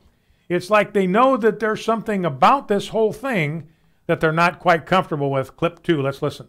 And you're insisting that you have evidence that proves this? We are going to establish evidence, and we already have some evidence that certainly establishes it. And why haven't you done that yet? You were teased us on Twitter with a CD, a picture's worth 1,000 words. That seems like a big tease. Why are you teasing us? Well, you have it. Why not produce it? No, it's not a big tease. We're in the process of a legal case. We're going to be methodical, surgical, and smart in the way that we go about doing this. Isn't it interesting, Gail, that we have a president that will tweet about the most mundane matters, but he won't tweet about my client, the affair, the agreement, or the $130,000 payment. You know why he won't tweet about it? Because it's true. It's 100% true. And what's on that CD? What's on that CD? I'm not going to disclose what's on the CD right now. Video images? I'm not going to disclose. You can ask me 10 different times. I'm not going to disclose what's on it right now. We'll disclose it. We'll disclose it at the appropriate time. Maybe but where is Mr. Well, if you think I'm bluffing, you should ask a lot of the people that I've litigated against successfully over the last 15 years. You ask them if I'm the kind of guy that bluffs. So Norah O'Donnell goes on to say, "You're holding out for more money?" And he says no. But it's interesting to me, Norah O'Donnell, a hardcore leftist, says maybe there's nothing on that CD. You're tantalizing everybody with that picture of that CD like it's got something on it that's going to be the smoking gun. Maybe there is nothing on it at all. So the CBS, good morning, folks. Remember, CBS, the 60 Minutes is their program. And they are not sold on this guy's story, not sold on the Stormy Daniels story. Now, one question that comes up, in fact, let's go to clip number 1, and then I think I may have a couple of clips at the end, a couple of holdover clips that I may want to consult or may want to play. This is Matthew Dowd. He's on ABC's This Week, and talking about the evangelical support for Donald Trump, which took a pretty big hit in the wake of this budget, by the way. Took a pretty big hit. We saw that Friday taking calls from this audience about what you thought about this budget. 12.9% increase in domestic spending, 14.2% increase in military spending, no funding for a border wall. Donald Trump is making noises about maybe using the military budget to fund the wall because it's a matter of national security. And he may have considerable latitude. as the commander-in-chief in pursuing national security to maybe use some of the military money and divert it directly into building a wall. So that discussion is out there, at least among in the Trump administration. But the point here is that rattled a lot of evangelicals, a lot of conservatives that have been hardcore supporters of Donald Trump. And you know, I told you on Friday I haven't jumped off the Trump train yet because he's all we've got. I mean, ladies and gentlemen, Donald Trump is all we've got right now. He's the one guy that potentially is standing between us and the pitchforks. That's what was so distressing about him capitulating and caving in on this budget. But this budget's not the last one. They got another one in 6 months. Donald Trump says this is the last time I'm going to approve a budget like this. So he's got an opportunity to make good on his veto threat. We hope he does it. But anyway, the question has come up, why do evangelicals still support Donald Trump? Here's what Matthew Dowd had to say about it, clip 1. The moral compass of many in the evangelical community, for some reason, goes into this magnetic field of Donald Trump and loses their way. This is a group of people that claim to speak for family values, that claim to say character matters, that claim to say that we need a moral compass in the country, and that they have a president of the United States who is completely antithetical to every one of those. And I understand the culture war part of this, which is what they want, but in the end, in my faith, which I'm a Christian, is that we're judged individually, and this is a leader who every aspect of his personal life is against that. But they believe on all of that in the macro, and that's why they vote for a candidate that represents those values. They also understand that a man... They're willing to sacrifice those values in order to get culture. Now, here is a column by Mark Thiessen. He's a resident fellow at the American Enterprise Institute. He was a speechwriter for George Bush. He was a speechwriter for Defense Secretary Donald Rumsfeld. And he has a column on Fox News explaining why conservative Christians are sticking with President Trump despite this scandal with Stormy Daniels. We've talked about it before briefly. You know, and my point of view has not changed. What Donald Trump did in this case, I believe he did it. I believe the $130,000 payoff is all the evidence you need that something happened and it was bad. So I think what Donald Trump did in this case was absolutely reprehensible. Newly married, had a new son. That's reprehensible. Nobody's going to defend it. I don't know a single evangelical that's going to defend this, what he did. But the issue is, and this is what I said before, the reality is, after this episode is over with the Stormy Daniels, Donald Trump is still going to be our president. He's not going to get impeached over this thing. He's not going to get impeached over having an affair. So he's still going to be the president, which means he's still going to be the guy that's responsible for shaping policy. And he's a guy that has been consistently advocating for policies that we like. And these policies will last beyond his time as president. So we get very short-sighted if we decide that we are not going to work with Donald Trump, we're not going to support him because his character is questionable. Well, there is no question about that, and because of what he did 12 years ago. But to me, it doesn't make any sense to do that. I mean, I have no hesitation in saying that what he did was reprehensible. At the same time, Donald Trump supports values and principles that we believe in, and therefore I believe we need to continue to be prepared to work with him to see those things implemented and brought into public policy. I don't want to punish the nation by punishing him for something he did 12 years ago. Now, here's what Mark Thiessen said. Trump does have one moral quality that deserves admiration among conservative Christians. He keeps his promises. And he's right about this stuff. During the 2016 campaign, Trump pledged to defend religious liberty, stand up for unborn life, and appoint conservative jurists to the Supreme Court and the federal courts, and he has done exactly what he promised. In fact, you know he's done that because NARAL, one of the leading abortion rights activist group, they're complaining that Trump has been relentless on protecting the life of the unborn. And they say his administration is the worst that they have ever seen.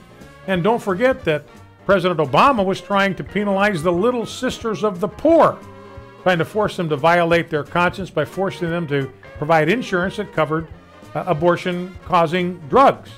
You know, and his Solicitor General told the Supreme Court that, churches and universities could lose their tax-exempt status if they oppose same-sex marriage. So Donald Trump has been in contrast to that. He's protected religious liberty.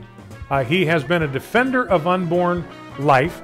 and he has kept his promise to appoint conservative jurists. That's why conservative Christians, even though we do not approve of what he did, we have nothing but disapproval for that, he's still standing for good things. We need to work with him.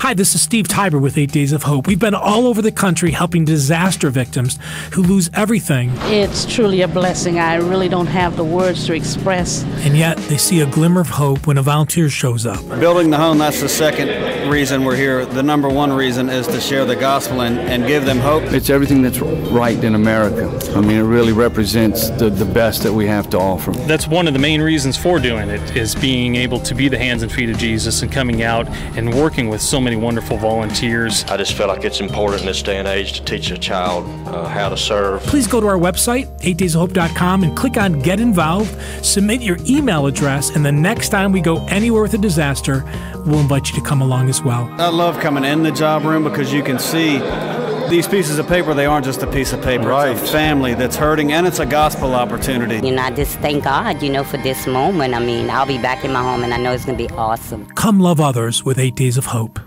Hi, this is Abraham Hamilton III, and it excites me beyond measure to hear how God is using American Family Radio. That's why I'm glad to have an opportunity to ask you to partner with us financially during our 3-day share-a-thon starting Tuesday, April 17th. I'm calling from Campbellsville, Kentucky, and I'm very, very blessed that my employer has our in-house radio station turned on to AFR. It runs throughout our company phone system, so anytime a customer or someone calls into our business, they are also listening to AFR. God is using American Family Radio to inform, equip, and activate our listeners to strengthen the moral foundations of American culture. I was thrilled earlier this year to order some of the In God We Trust bracelets, and my husband and I pass those out to several people who ask about them. Please partner with us during our 3-day share-a-thon beginning Tuesday, April 17th. American Family Radio. You're listening to Focal Point with Brian Fisher. Video segments of today's program will be posted at afr.net and on the Focal Point Facebook page. You'll also find the best collection of Brian's resources on our Facebook page. If you're on Twitter, be among the very first every morning to find out what the day's show will be about. Just follow Brian at Brian J. Fisher. Brian J. Fisher. Hi, welcome back to Focal Point. You just heard that spot featuring Abraham Hamilton III. We'd like to collect your listener stories. We have our Spring Share-a-thon coming up April 17 through 19. And by the way, our listening audience is growing by the day here at Focal Point and American Family Radio. We thank you for tuning in. And we'd love to know how AFR, Focal Point, or any program on AFR has made a difference in your life. So if you appreciate the ministry of AFR, Focal Point in particular, or any program on American Family Radio, we've helped you to become more involved in the culture war. American Family Radio or Focal Point has impacted you in some specific, significant way. If American Family Radio is important to you and your family, we'd like to hear about it. Call this number and record your listener story, and we might be able to use it before and during the Spring Share-a-thon. The number to call to record your testimonial is 877-876-8893. 877-876-8893. By the way, we'll be playing a special Good Friday program this Friday as Good Friday. The Last Words of Jesus. It's a 28-minute special featuring Stu Epperson. We're going to run that at 2:30 on Good Friday in the last half hour of this program's time slot. So be prepared for that. Tune in on Friday. Listen to Focal Point, Best of Focal Point from 1 to 2:30. And then catch the Good Friday special, The Last Words of Jesus, with Stu Epperson. So I hope you'll tune in for that. Now, just to finish, and Donald, it's not like Donald Trump has been perfect. He's deeply disappointed us on this budget. Remember, this budget fully funds Planned Parenthood. That's not what Donald Trump promised us, not what the Republicans promised us. And there's no funding in it, not a scintilla for a border wall, a cement wall. In fact, there's a prohibition against using any money appropriated in this budget for a concrete wall. Now, Donald Trump, as commander-in-chief, he's talking about using military funds to build this wall. The military budget is $695 billion, I believe. Well, you need $18 billion to build a wall. That still leaves $677 billion you ought to be able to build a pretty lethal military with $677 billion. So Donald Trump has not made completely good on the promise to defund Planned Parenthood, and he has not yet built the wall. So we'll see what he does. So again, it's not that he's been perfect, but he has been fighting for these things. And when these cases, this Masterpiece Cake Shop case, that's a religious liberty case. Remember, Jack Phillips said, "I'm not going to bake a cake for a same-sex wedding," which wasn't even legal in Colorado when he was asked to bake the cake. It was still illegal. And he just politely declined because he's a Christian. That case is going to be heard by a Supreme Court that probably has a 5-vote majority, including Neil Gorsuch. That wouldn't have happened without Donald Trump nominating Gorsuch to the bench. If Hillary Clinton had been in charge, it'd be completely different. So he's kept his promise about judges.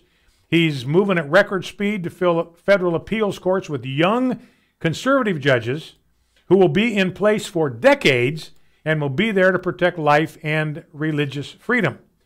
He's expanded the religious and conscience exemption to the Obamacare contraception mandate to relieve the Little Sisters of the Poor of the threat that was hanging over their head.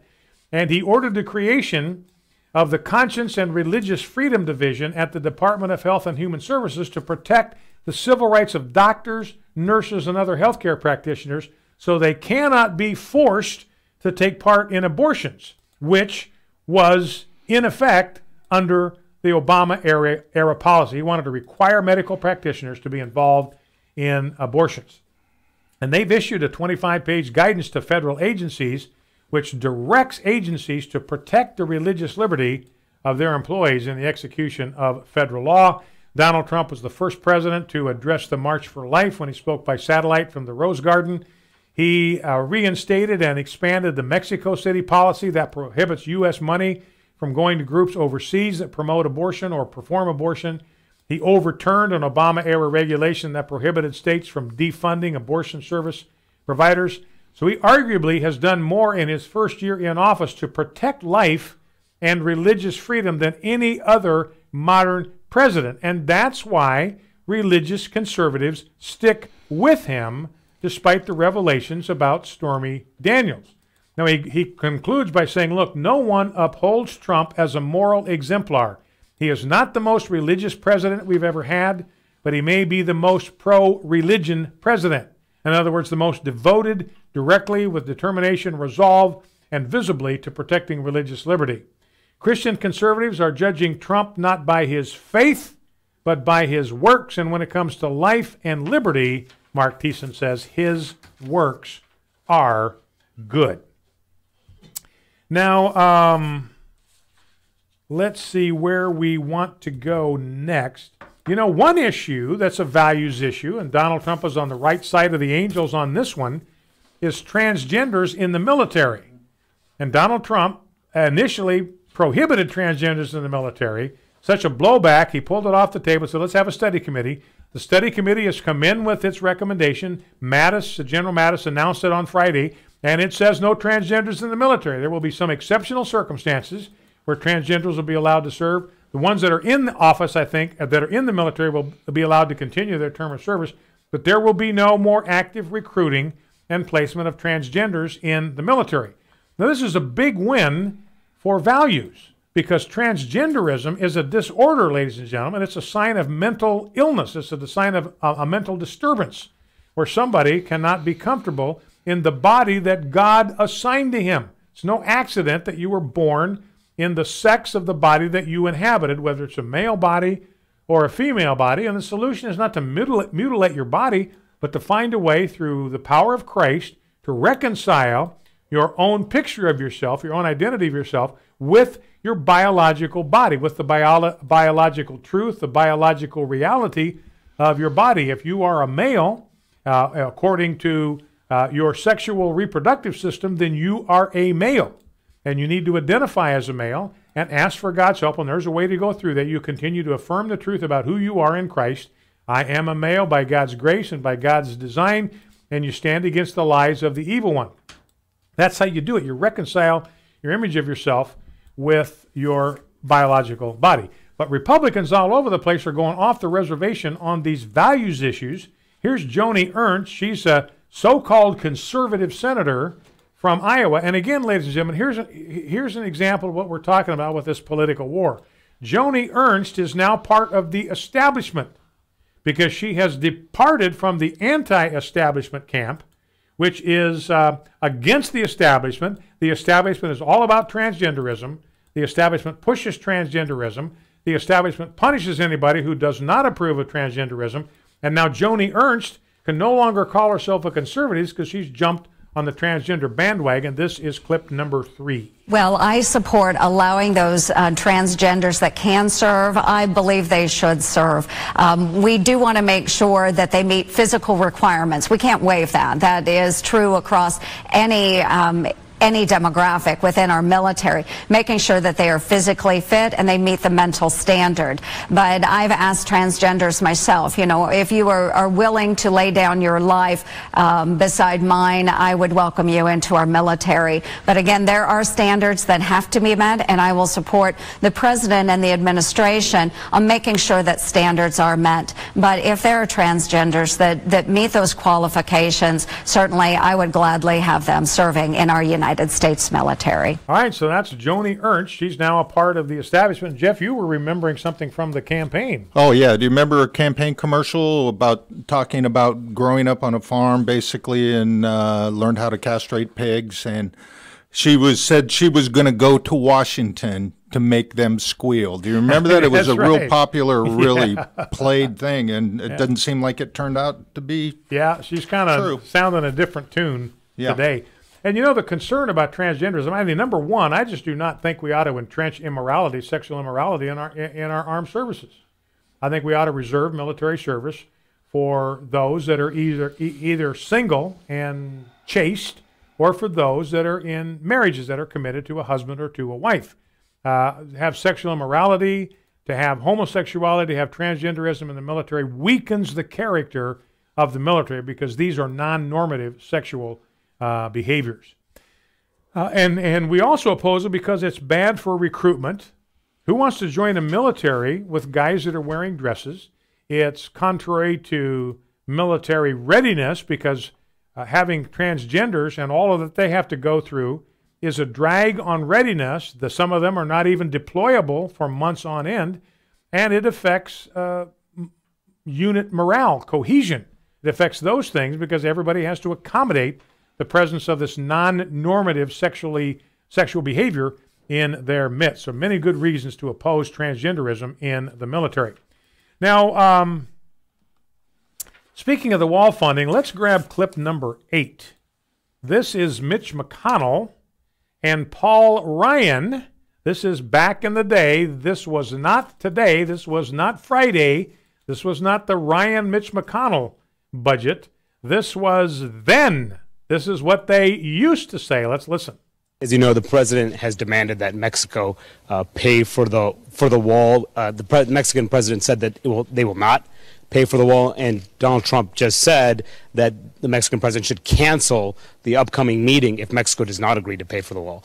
Do you think the president should tone it down to salvage this relationship with Mexico? I don't have any advice to give to the president about that issue. We are moving ahead. As the speaker pointed out to our group yesterday, with a border supplemental. Yeah, of roughly 12 to 15. Yeah, 12 to 15 billion dollars. So we intend to address the wall issue ourselves, and the president can deal with his relations with other countries on that issue and other issues. So Mitch McConnell, Paul Ryan, yeah, we're talking about 12 to 15 billion dollars to give President Trump his wall. What happened to that? That we intend to do that. And boy, you have to start listening very carefully to the words that these politicians use, don't you? Okay, well, I intend to do it. And then you get to, well, I changed my mind. I mean, I was speaking the truth when I said that. That's what I intended to do at that moment in time. And then later I stopped intending that. So don't be too hard on me because I never promised that I would do it. So anyway, that's part of Washington speak. When we come back, we're going to play a clip from Barack Obama before we start taking your calls. Barack Obama talking in Japan about what his goal is for his life's work with the rest of the time that remains for him on earth, what he wants to accomplish. If this doesn't frighten you down to the bottom of your shoes, you're not paying attention. We'll be right back. Number to call to join the conversation is 888-589-8840, 888-589-8840. Be right back. This is Tim Armstrong from the Worthy Walk radio program, inviting you to join us as we study the scriptures verse by verse each day, Monday through Friday at 6:30 p.m. Central Time, here on American Family Radio. We will study the Word of God and learn to apply its truths to our lives each day. The Worthy Walk, Monday through Friday at 6:30 p.m. Central Time on American Family Radio. Women and men alike find themselves in despair after an abortion. Every woman who had an abortion was for a short time a mother, every man a father.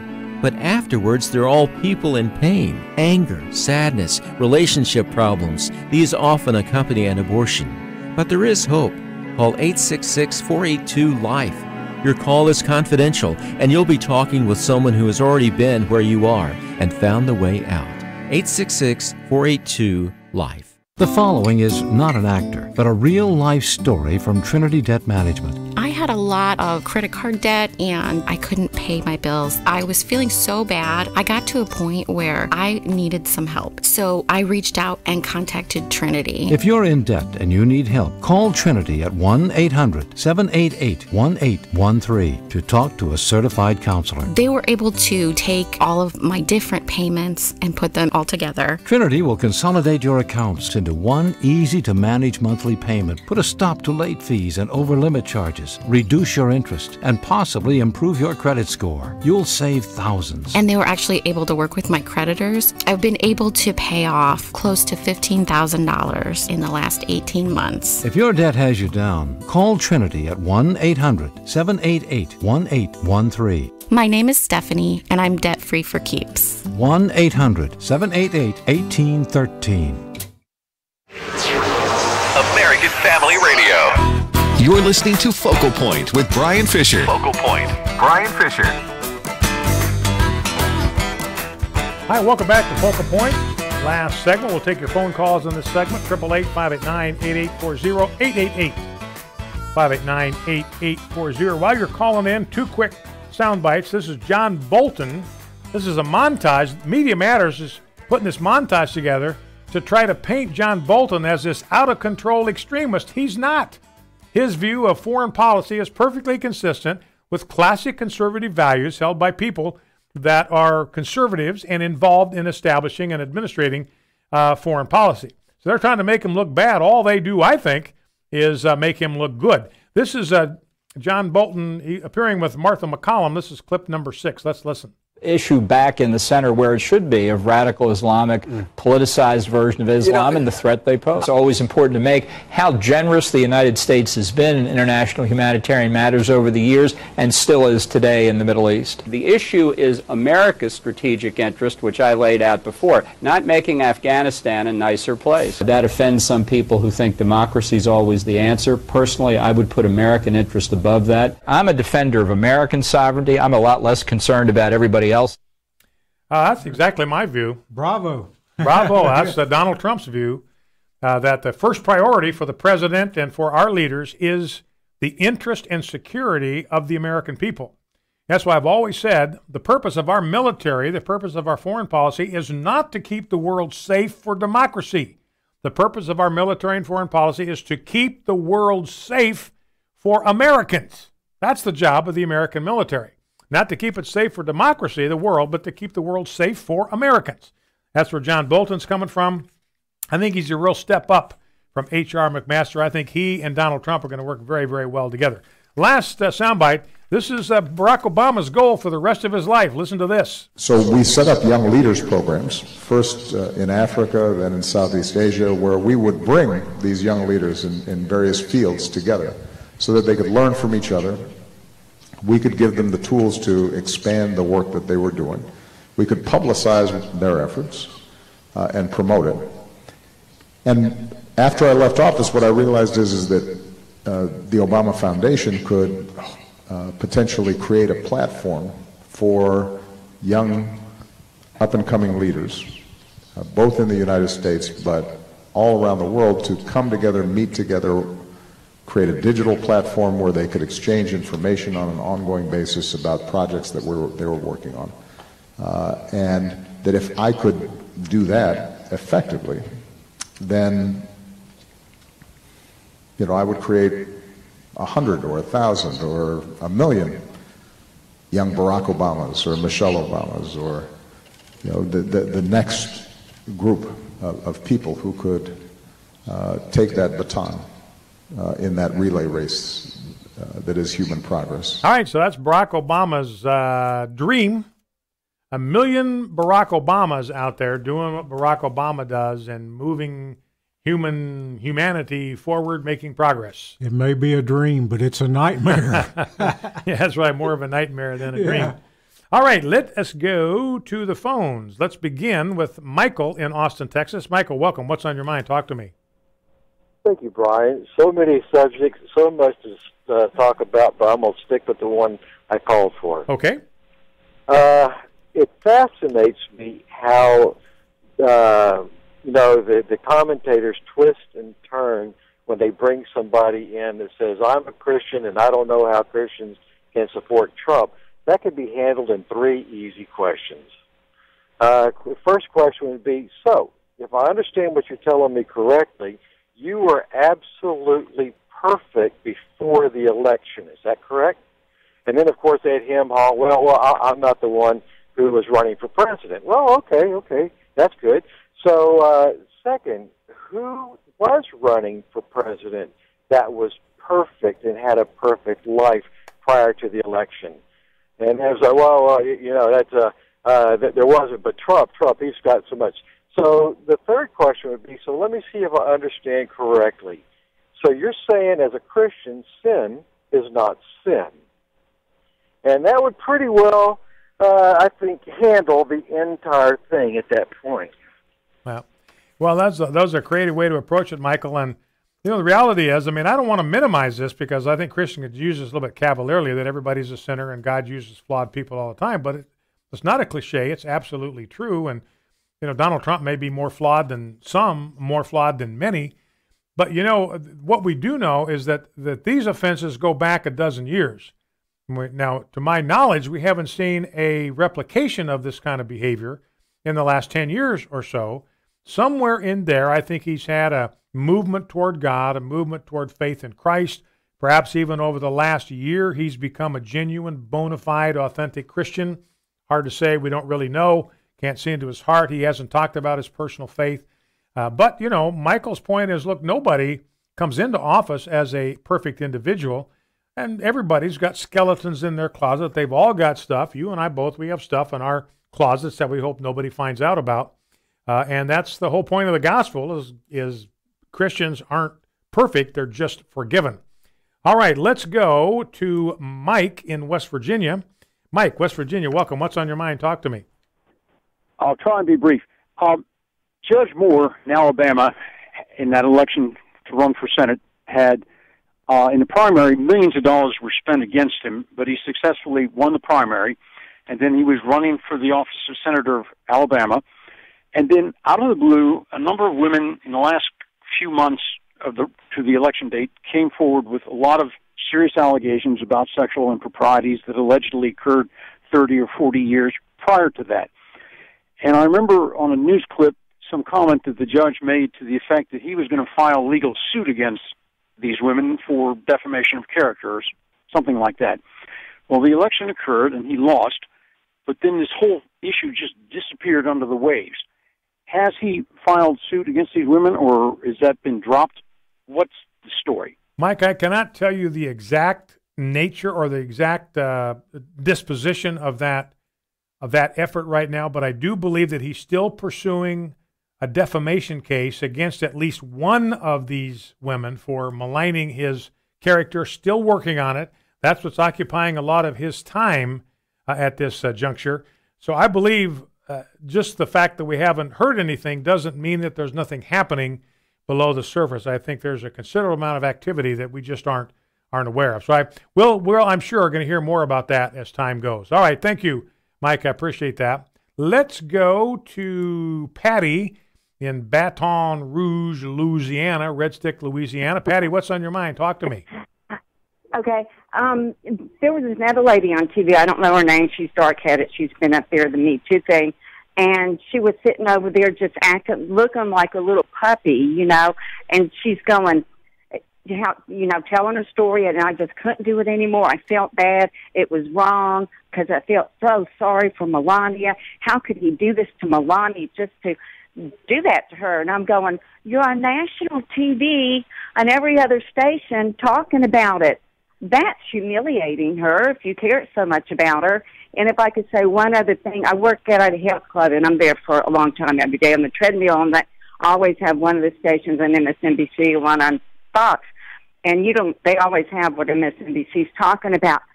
Can I tell you, constantly, nonstop, they are literally dogging Donald Trump. And every now and then I'll turn to it, and I can't believe that we never talked about. We didn't care for Obama, but we never talked about him that poorly. If we did, it was just between me and my husband or something, you know. But it's awful. It's so disrespectful, and it's tearing our country apart. Yeah, well, you know, and it is true. I mean, it's just been relentless. There's a vitriolic hatred for Donald Trump that I don't think we've seen anybody become the target of. I mean, there was kind of a universal loathing of Richard Nixon toward the end of his time. People poked fun at Ronald Reagan and made fun of him. But what we're seeing with Donald Trump is something different. It's a level of vitriol that I don't think we've ever seen in American politics. And like you say, Patty, it is just constant. It is all the time. It's just unrelenting. They cannot say one kind word about Donald Trump, no word of approval for virtually anything that he has done. You know, and you think about, just on this deal, you think back to how the media, the same media, handled the Clinton-Lewinsky thing. Well, that was just all consensual between two adults. Nobody ought to make a big deal of it. It's none of your business. It's their business. Everybody ought to just stay out of it and keep their mouths shut. Nobody else's business but theirs. If it's a scandal, like Hillary Clinton said, it's a vast right-wing conspiracy. That's what they said about the Clinton-Lewinsky deal. Here's a piece from the New York Times from 1998, and she's talking about sexual misbehavior on the part of politicians.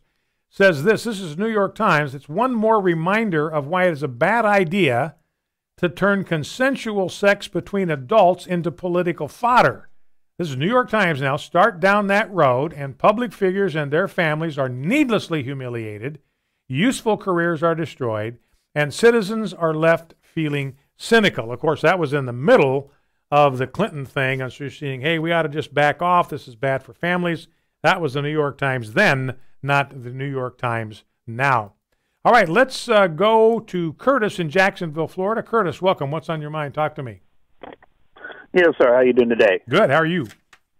Real good. One thing is that I just retired from the military last year, and I just want to talk about this transgender thing. It's that, you know, I'm not, you know, God loves the sinner, not the sin, and I understand that. And my thing is that people who are making these decisions are not the one that has to deal with it. Is that we, as when I was deployed, we were sleeping almost on top of each other half the time. You know, and you know, we're out there and this dust and dirt and everything like that and stuff, and these people are making decisions and pushing this transgender thing is that they don't care about the way we feel. All they care about is pushing their agenda on top of the military and using us as an experiment and say, hey, you deal with it. You're going to do it, and we don't care. Yeah. Well, that's a concern that we have, Curtis, and I very much appreciate your call. That's somebody calling from the trenches. That's our concern. That affects unit cohesion. It affects unit morale. That's it for today. We'll be back tomorrow. God bless you. See you then. The views and opinions expressed in this broadcast do not necessarily reflect those of the American Family Association or American Family Radio. Faith, family, freedom. American Family Radio. How beautiful is the laugh of a baby. Some only believe that life begins when the baby is born, but that's just not so. Psalm 139:13 tells us that God knits us together in the womb at conception. The heartbeat begins in the womb, and the unborn baby is able to respond to sounds and touch. That's why it's our duty and privilege